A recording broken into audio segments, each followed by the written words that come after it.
o fato de você ser refugiado, você sair do seu país de forma forçada, você não ter se planejado para sair, você ter sido forçado a sair, você bater na porta de uma embaixada e eles te falarem, não te recebo. Vão na outra, não te recebo. Assim, eles são tratados muitas vezes como uma escória da humanidade.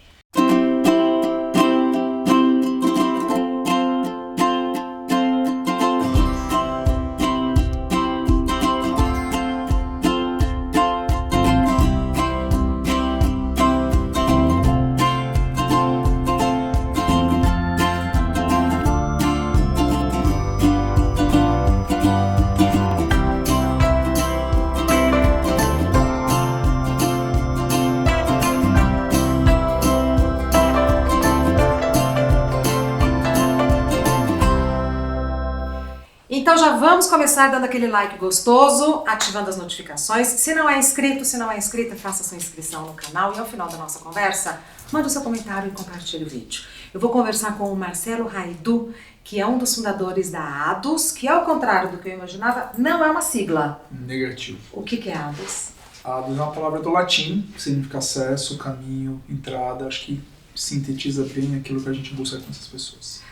O Marcelo trabalha com refugiados e a gente se conheceu na Livraria da Vila, que uma vez por mês, toda penúltima terça-feira do mês, eu faço um encontro ali, uma roda de bate-papo que se chama Desconstruir para Construir, e a gente fez um sobre refugiados e o Marcelo estava lá.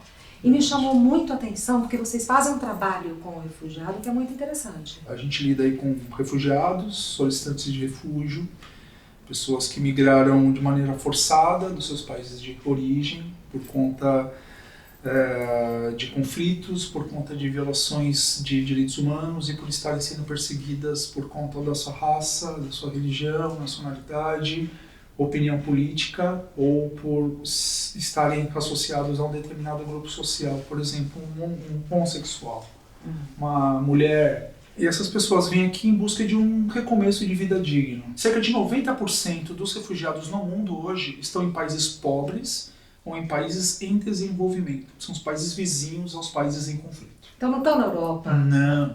O que se passa na TV dá a entender que a questão do refúgio é um problema, entre aspas, europeu. Nunca foi. Que coisa. As pessoas vão para os países mais próximos. Tem quantidades grandes de refugiados na Alemanha, por exemplo, na Itália, na França, tem. Mas não se compara com a realidade dos países que fazem fronteira com os países que estão em conflito. Não tem comparação. E que são países com menos condições do que uma Alemanha. Muito menos. Né? E muitas vezes são esses próprios países que, de alguma forma, contribuíram para o surgimento dos conflitos que hoje se fecham para a entrada dessas pessoas. Então, assim, muitos países eles preferem pagar. Então, a Turquia hoje, por exemplo, recebe bilhões de dólares da União Europeia para que eles mantenham os sírios dentro da Turquia. É mesmo? Isso acontece. Formalmente. Quem vem para o Brasil? O perfil das pessoas, pelo fato do Brasil estar distante dos principais focos de conflito do mundo, o perfil das pessoas que vêm para cá também é diferente do perfil da maioria dos outros países. Quem vem para cá são as pessoas que tinham, geralmente nos seus países, uma condição de vida melhor. E que tiveram condições de arcar com os custos do deslocamento. Então era quem tinha dinheiro suficiente para pagar essa viagem que é longa e cara. Não todos, mas a grande maioria. Tem congoleses, por exemplo, tem angolanos que ainda chegam, são poucos, mas chegam clandestinamente em porões de navios. Entram. Ficam quanto tempo no porão do navio? Entre 20 e 30 dias. Marcelo. E muitas vezes nem sabem que estão vindo para cá. Tem relatos de pessoas que entraram e a informação que tinham era: eu sei que esse navio está indo para a América. Achavam que estavam indo para os Estados Unidos. Em que condições que chega uma pessoa que passa 20 dias no porão do navio clandestinamente? Saúde debilitada. Você imagina, acho que independentemente, claro que esse caso é um caso ainda mais dramático, né? Mas o fato de você ser refugiado, você sair do seu país de forma forçada, você não ter se planejado para sair, você ter sido forçado a sair, né? Você bater na porta de uma embaixada e eles te falarem, não te recebo. Vão na outra, não te recebo. Assim, eles são tratados muitas vezes como uma escória da humanidade. Ninguém quer. Eles são vistos como fardo, eles são vistos como um peso. Ninguém quer receber. Aí a gente começa a ouvir comentários do tipo, essas pessoas estão vindo aqui para roubar os nossos empregos. Muito comum. Assim, é uma visão muito rasa, né, que para mim, no meu entendimento, ou encobre o preconceito que está nessa pessoa, ou é gente assim que tem uma falta de conhecimento da causa tão absurda que chega nesse ponto. Porque assim, essas mesmas pessoas que criticam a vinda de um haitiano, que criticam a vinda de um africano, de um sírio, com a justificativa de que eles estão vindo aqui para roubar os nossos empregos, não falam da vinda de um norte-americano, não falam da vinda de um francês, de um espanhol. Esses podem vir. E esses não estão roubando os nossos empregos. E são essas as pessoas que vêm e que são muito bem-vindas, tem que ser todos eles, não é? Para ocupar cargos de alto escalão em grandes empresas. Essas pessoas são contratadas, quando são, para ocupar vagas que geralmente estão ociosas nas empresas. Então eu não consigo contratar um brasileiro, então eu viro os meus olhos para os refugiados. É isso, a realidade é essa. E os refugiados, eu ouço também, eles chegam sem qualificação, eles não... né? É o que as besteiras que a gente escuta. Assim, mais uma vez, voltando um pouco atrás, as pessoas que chegam aqui são as pessoas que tiveram condições quase sempre, tá? Não estou aqui também dizendo que são todos qualificadíssimos. Mas o Brasil tem um perfil de pessoas bastante qualificadas. Os refugiados que vêm para cá? Refugiados. Eu não conheço nenhum sírio homem, Eu lido com isso há 12 anos. Os sírios estão vindo para cá há mais ou menos 5 anos. Não conheço nenhum sírio homem que não tenha pelo menos graduação. Eu não conheço. Assim, a se perder de vista a quantidade de engenheiros, muitos engenheiros. Pessoas ligadas à tecnologia, médicos, juízes, advogados, entre africanos. Do Congo, tem muita gente qualificada vindo do Congo. O país está em conflito há 23 anos. Não se fala disso no Brasil. Quando se fala de refúgio no Brasil, já se fala de Síria, não são só sírios. A gente está falando de refugiados aqui de 80 nacionalidades. Eu queria saber isso. A pessoa chega aqui, ela não chega como refugiada? Não, ele chega para solicitar refúgio. Então chega como o quê? Que documento que tem? Pode trabalhar? Pode alugar alguma... Como é que... Tá. Legalmente, como é que funciona? Independentemente da situação legal em que essa pessoa entra no Brasil, não muda em absolutamente nada o fato dela ter o direito de pedir refúgio. Então eu posso ter entrado vias legais, que é o mais comum. Então eu entro com visto de turista, válido por 3 meses. Eu entro com passaporte, visto tudo certinho. E uma vez dentro do Brasil, eu peço refúgio. Eu não posso pedir refúgio estando no meu país de origem. Então, isso não existe. Isso não existe. Assim, tem uma questão que é a extraterritorialidade. Eu tenho que ter saído do meu país de origem para poder pedir refúgio. E só pode pedir no país que você está. Você não pode estar no Brasil e pedir refúgio na Argentina. Não. Não, mas se eu estou no Brasil, eu vou pedir refúgio no Brasil. Mas eu posso ter entrado clandestinamente no porão de um navio e ter entrado no Brasil com a roupa do corpo. Eu também posso pedir refúgio. Tá. Entrei no Brasil, falo assim, olha, eu quero pedir refúgio. Essas pessoas são encaminhadas à Polícia Federal e lá ela formaliza. Eu vim aqui para pedir refúgio. Mas tem que pedir então assim que entra, ou pode pedir depois? Não, eu posso quando pedir quiser. Depois de 3 meses, 5 meses, tá. Enfim. Né? Eu alego que eu não sabia, eu posso alegar que eu não queria ficar no Brasil, enfim. Né? As pessoas chegam lá... Caminhadas para a Polícia Federal. Elas preenchem um formulário, então ali elas formalizam a solicitação de refúgio, elas ganham um protocolo. O protocolo é o RNE deles aqui em caráter provisório, válido por 1 ano. Com o protocolo em mãos, eles têm acesso a tirar CPF e carteira de trabalho. Então todos eles podem trabalhar e estudar sem nenhum problema. Isso é um dos poucos pontos positivos que nós temos no Brasil. Pode em qualquer escola? Qualquer escola. Qualquer emprego e hospital. Saúde e educação pública, eles têm acesso. Tá. Isso qualquer tipo de estrangeiro. Isso está na Constituição. Qualquer tipo de estrangeiro com documentação ou não tem direito à educação e saúde pública. Tá. Qualquer pessoa. Essa solicitação é encaminhada para um órgão em Brasília chamado CONARE, que é a sigla para Comitê Nacional para Refugiados. É o CONARE quem vai chamar essa pessoa individualmente por uma entrevista. E com base nessa entrevista, o caso deles individualmente serão julgados. Então é o CONARE quem vai dizer você é ou não é um refugiado. Esse processo é longo? Tem levado em média 2 anos no Brasil. E como é que a pessoa fica? Porque ela tem um papelzinho que vale por 1 ano. Então, se venceu esse 1 ano, volta a PF e renova por mais 1. Tá. Se demorar 5 anos, os 5 anos ele volta lá e vai renovando, ano a ano, ano a ano. Então ele não fica aqui indocumentado. E se o refúgio for negado? São poucos os casos de extradição, poucos. E a tendência é aumentar, Marcelo? A tendência é aumentar. Não tem nenhuma previsão de término de conflito na Síria, nenhuma previsão de término de conflito no Congo. Colômbia é uma instabilidade constante, vai entrar num acordo de paz, Farc, e não entra nunca. Outros conflitos começam a aparecer. Agora a questão do Boko Haram em vários países da África, a gente está vendo hoje a permanência de casos de mutilação genital em vários países africanos, e as pessoas vêm.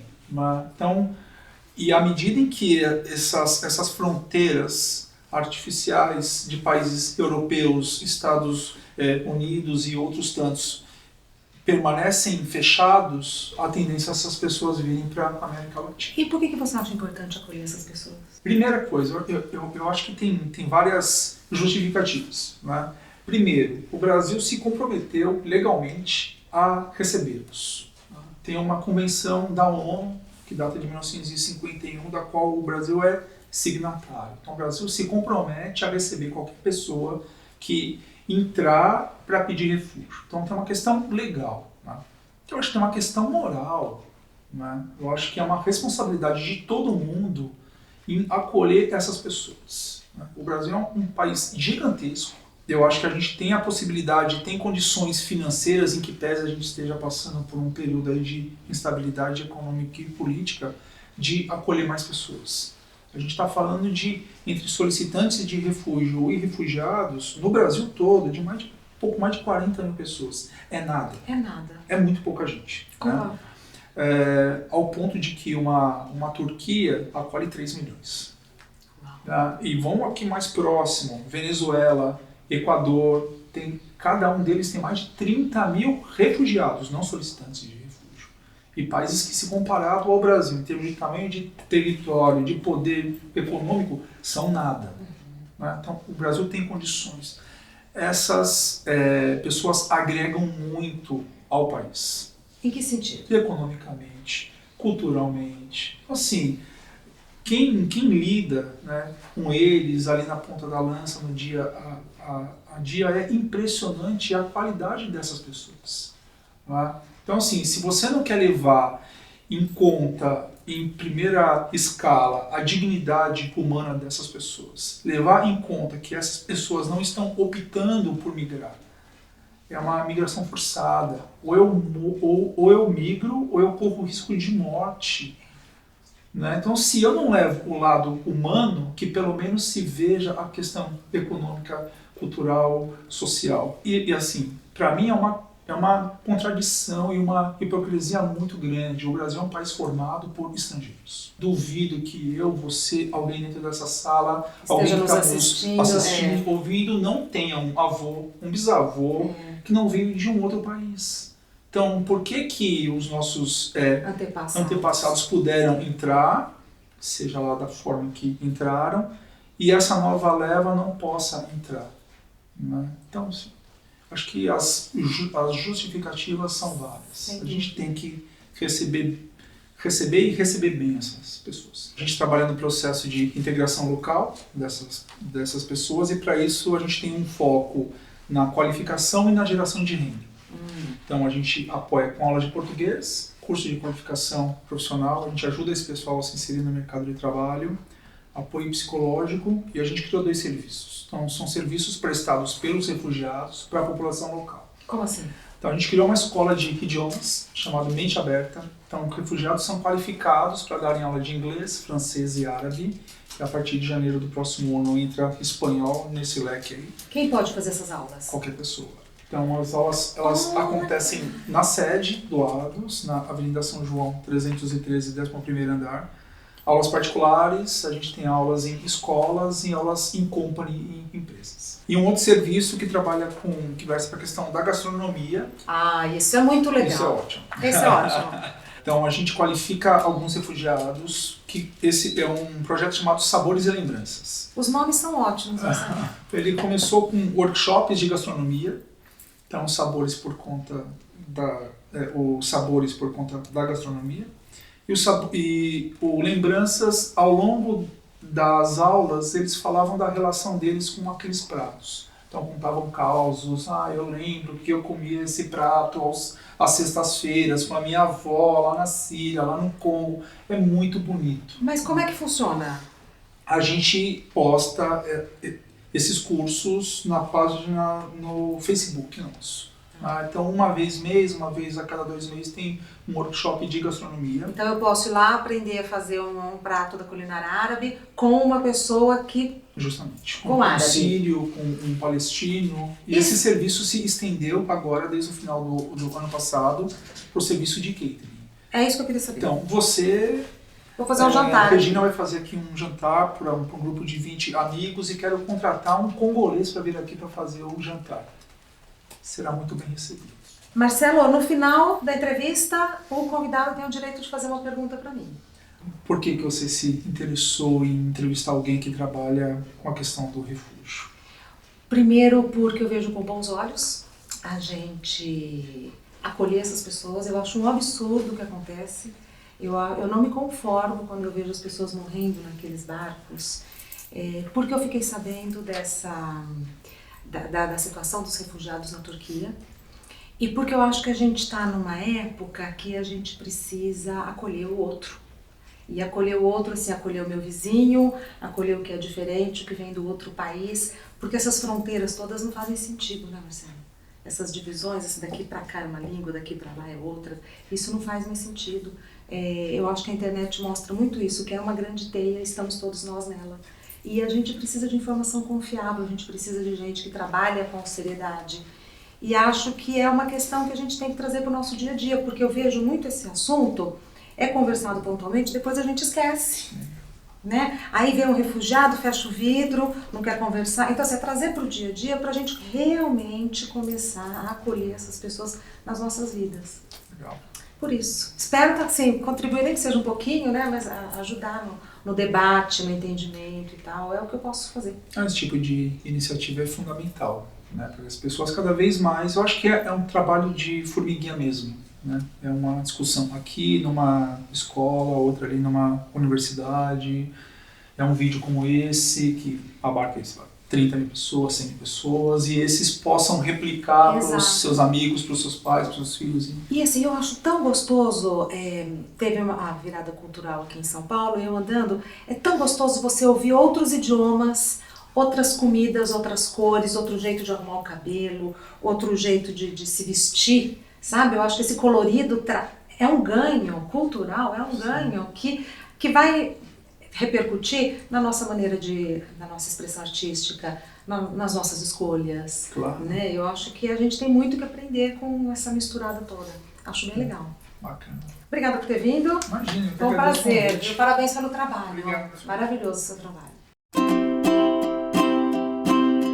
Por exemplo, eu posso ter uma médica, uma juíza, um advogado, um professor, mas que aqui não consegue desempenhar a sua atividade, sua profissão, a fiscal, mas que aqui não consegue desempenhar a sua profissão, então precisam achar uma outra maneira de sobreviver.